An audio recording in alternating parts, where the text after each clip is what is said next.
শুধু একটি চা ছাঁকনির সাহায্যেই আপনারা কখনো নারকেলের খোসা ছাড়িয়ে দেখেছেন? কিংবা রসুনের খোসা কখনো আপনারা এই ধরনের লুচি ভাজার ঝাঁঝরি হাতার সাহায্যে ছাড়িয়েছেন? এমনই কিছু অসাধারণ ছোট ছোট টিপস শেয়ার করব। আশা করছি টিপসগুলি অ্যাপ্লাই করলে আপনাদের প্রত্যেক দিনের কাজ সহজ হয়ে যাবে। চলুন আজকের টিপস আমরা দেখে নিই। আমাদের বাড়িতে যে এই ধরনের রূপোর গয়না আমরা ব্যবহার করি, সে পায়ের তোড়া হোক, চেন হোক, অনেকদিন ব্যবহার করতে করতে দেখবেন এর মধ্যে না নোংরা জমে যায়। এমনকি এটা কালো হয়ে যায়। সে আগের মতো যে উজ্জ্বল ভাব সেটা কিন্তু থাকে না। তাই রূপোর গয়না আমরা কি করি, দোকানে নিয়ে যাই, যেটা পালিশ করে থাকি।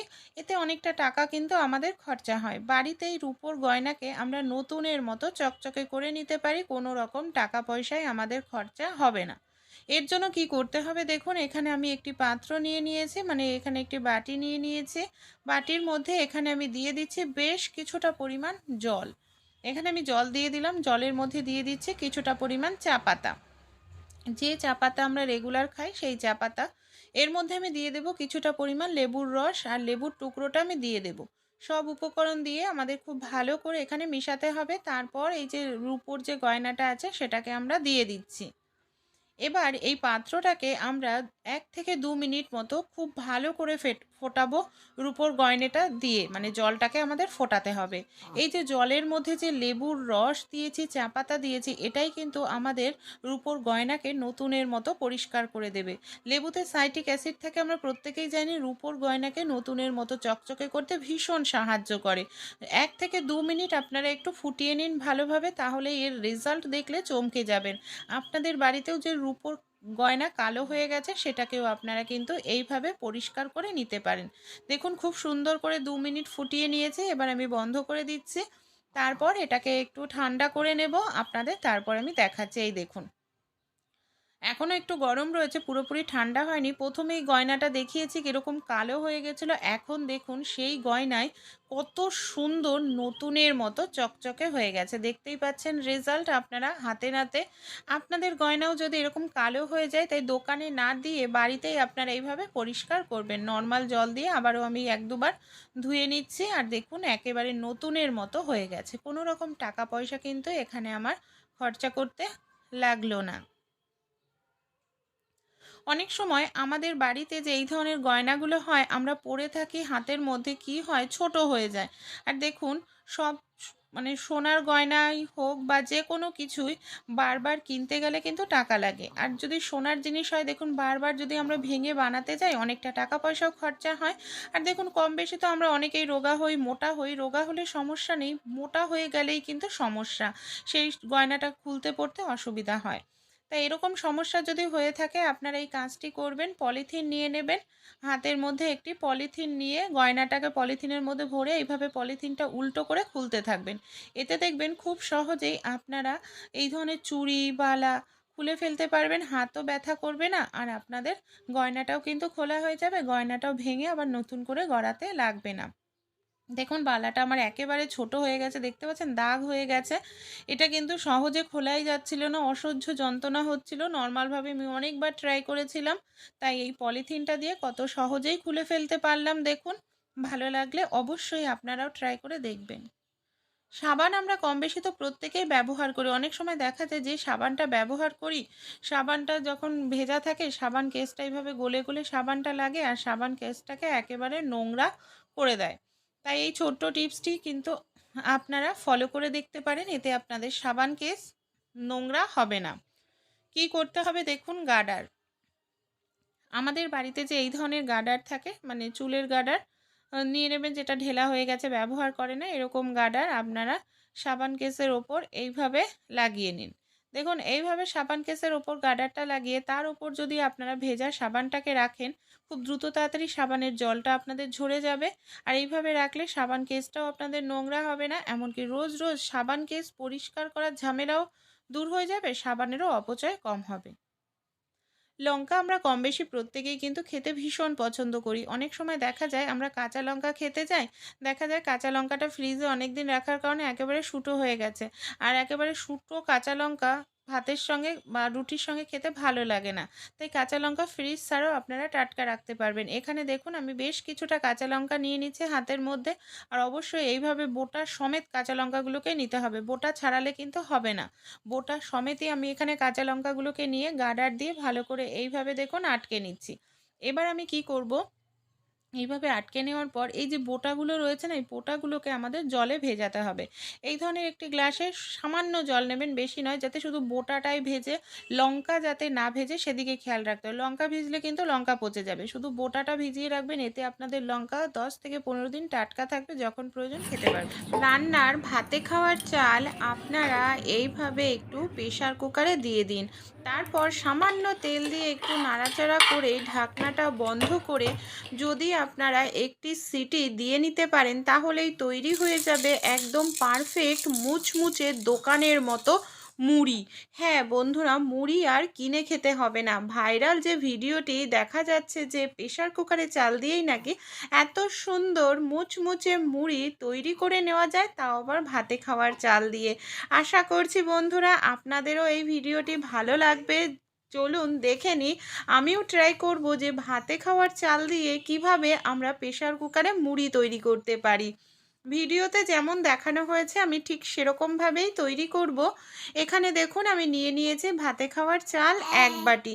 1 বাটি পরিমাণ ভাতে খাওয়ার চাল নিয়েছি, নর্মাল যে চাল আমরা ভাত রান্না করে খাই সেই চাল। এবার একটি বড় পাত্রের মধ্যে চালটাকে আমি এইভাবে দিয়ে দিচ্ছি। তারপর কি করব, এই চালের মধ্যে আমি দেখেছিলাম আরও কিছু জিনিস দিয়েছে। চালের মধ্যে যেরকম নুন দিয়েছিল, আমিও ঠিক সেই একইভাবে এর মধ্যে দিয়ে দিচ্ছি পরিমাণ মতো নুন। আর সামান্য পরিমাণ জল দিয়ে চালটাকে এইভাবে মেখে নিচ্ছি।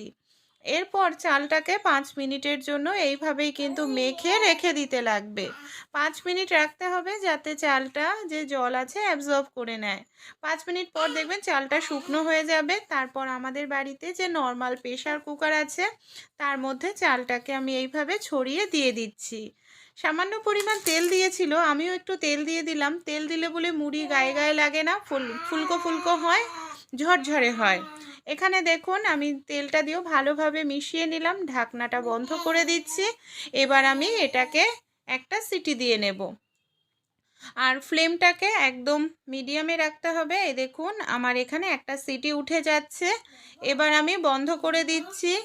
একটা সিটির পর আমি নামিয়ে নিয়েছি প্রেসার কুকারটা। এবার প্রেসার কুকারের যে সিটিটা আছে সেই সিটিটা আমি এইভাবে খুলে নিচ্ছি, মানে হাওয়াটা বের করে নিচ্ছি।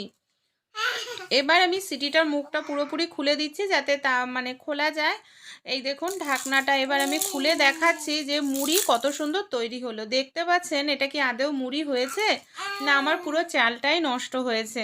যারা এরকম ভিডিও তৈরি করছেন যে প্রেসার কুকারে ভাতে খাওয়ার চাল দিলেই, মানে রান্নার চাল দিলেই নাকি মুড়ি হয়ে যায়, কোনোভাবেই সম্ভব নয়।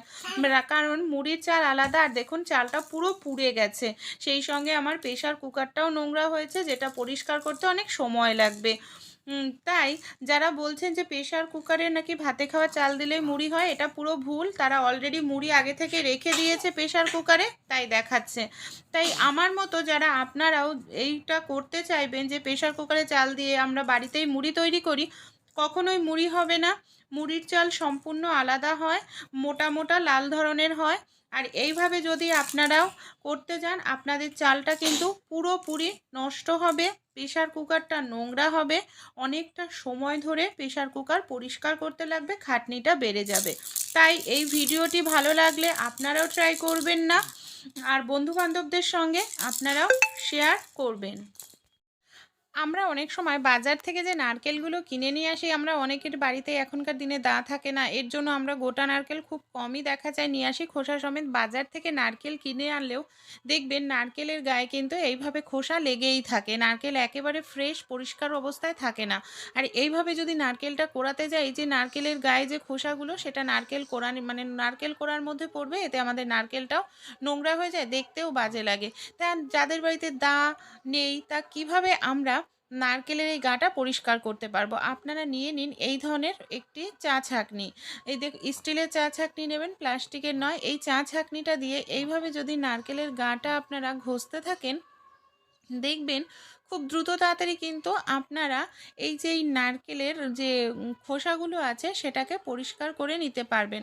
কোনো রকম দা বা এখানে আপনাদের কোনো কিছুর প্রয়োজন পড়বে না। আর এইভাবে খুব দ্রুত তাড়াতাড়ি কিন্তু নারকেলের গাটা পরিষ্কার হয়ে যাবে। এই দেখুন আমি পরিষ্কার করে নিয়েছি, কতটা সুন্দরভাবে এখানে আমার নারকেলের গাটা পরিষ্কার হয়ে গেছে, কোনো রকম দা বা কোনো কিছু ছাড়াই। এই টিপসটি আপনারাও ফলো করতে পারেন। এইভাবে কিন্তু খুব সুন্দরভাবে সহজেই আপনারা আপনাদের নারকেলটাকে, গাজর তো আমরা কম বেশি প্রত্যেকেই খেয়ে থাকি, কিন্তু সমস্যাটা কি হয় জানেন? এই যে এই গাজরগুলো, ছোট ছোট গাজরগুলো হয় বা বড় গাজর, বিশেষ করে ছোট গাজরে অসুবিধা হয় যখন আমরা ছুরি বটি দিয়ে খোসা ছাড়াই, দেখা যায় ছোট গাজরের অনেকটা পরিমাণ খোসা আমাদের বাদ চলে যায়। তাই খোসা দিয়ে গাজরের খোসা না ছাড়িয়ে, মানে আমাদের বাড়িতে যে ঢাকনা থাকে না, বোতলের ঢাকনা, কোল্ড ড্রিঙ্কসের বা জলের বোতলের একটি ঢাকনা নিয়ে, ঢাকনা দিয়ে এইভাবে যদি আপনারা গাজরের গাটা ঘষতে থাকেন, দেখবেন গাজরের যে পাতলা খোসাটা খুব সহজেই আপনারা ছাড়িয়ে নিতে পারবেন। আর এইভাবে যদি খোসা ছাড়ান, কোনো রকম আপনাদের খোসার মধ্যে একটু গাজর নষ্ট হবে না। আর খুব সুন্দরভাবে এখানে গাজরের খোসাটা আপনারা ছাড়িয়ে নিতে পারবেন। দেখুন আমার গাজরের খোসাটা কত সুন্দরভাবে ছাড়ানো হয়ে গেছে। রসুন আমরা কম বেশি তরকারিতে প্রত্যেকেই খেয়ে থাকি, কিন্তু সমস্যাটা কি হয়, অনেকটা সময় লেগে যায় আমাদের অনেক সময় রসুনের খোসা ছাড়াতে গেলে। তাই খুব দ্রুত তাড়াতাড়ি আমরা কিভাবে রসুনের খোসা ছাড়াতে পারি, কোনো রকম আমাদের অসুবিধাও হবে না, সময়ও বেঁচে যাবে। আমাদের বাড়িতে লুচি ভাজার যেই ধরনের ঝাঁঝরি থাকে, সেই ধরনের একটি ঝাঁঝরি এখানে আপনারা নিয়ে নিন। কি করব দেখুন, আমি এখানে ঝাঁঝরিটাকে গ্যাসের ওপরে এইভাবে কিছু সময়ের জন্য ধরবো, ধরুন ৫ সেকেন্ড কিংবা ১০ সেকেন্ড, মিনিটও নয়। এইভাবে একটু ধরলেই দেখবেন মানে রসুনের যে খোসাটা আছে সেটা নরম হয়ে যাবে আর হালকা করে একটু পুড়ে যাবে। এইভাবে দেখুন আমি ১০ সেকেন্ড মতো ধরেছি। এবার আমি গ্যাসটা বন্ধ করে দিচ্ছি। আর এইভাবেই আপনারা যদি রসুনের খোসা ছাড়ান, দেখবেন খুব দ্রুত তাড়াতাড়ি রসুনের খোসা ছেড়ে যাবে। আর আপনারা ভাবতে পারেন যে এতে রসুনের টেস্টটা মানে নষ্ট হয়ে যাবে, তা কিন্তু নয়। রসুনের টেস্টটা একই থাকবে, কিন্তু আপনাদের রসুনের খোসা ছাড়াতে গেলে যে অসুবিধা হয়, সেই সমস্যাটা দূর হবে। খুব দ্রুত তাড়াতাড়ি আপনারা রসুনের খোসা ছাড়িয়ে নিতে পারবেন। দেখুন কত সুন্দর, কত দ্রুত তাড়াতাড়ি রসুনের খোসা ছাড়াচ্ছে। এইভাবে রসুনের খোসা ছাড়াতে গেলে দেখবেন রসুনটা নরম হয়ে যায়, আর খুব দ্রুত তাড়াতাড়ি রসুনের খোসা কিন্তু ছাড়ানো যায়। আর এইভাবে রসুনের খোসা ছাড়াতে গেলে নখ দিয়ে আপনাদের কোনো রকম টানাটানি করতে লাগবে না। এই দেখুন কত সুন্দরভাবে এখানে আমার রসুনের প্রত্যেকটি কোয়া খোসার থেকে আলাদা হয়ে যাচ্ছে, কারণ একেবারে নরম হয়ে গেছে আমরা কিছু সময় আগুনে রাখার কারণে। আর খুব দ্রুত এইভাবে ছাড়ানো হয়ে যায়।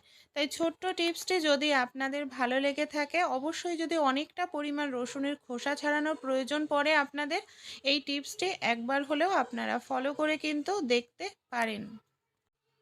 অনেক সময় কি হয়, আমরা হয়তো কোথাও ঘুরতে যাব, নেল পালিশ পরে থাকি, কিন্তু দেখা যায় আমাদের নখের মধ্যে অলরেডি এই যে সামান্য সামান্য পরিমাণ নেল পালিশ লেগে থাকে।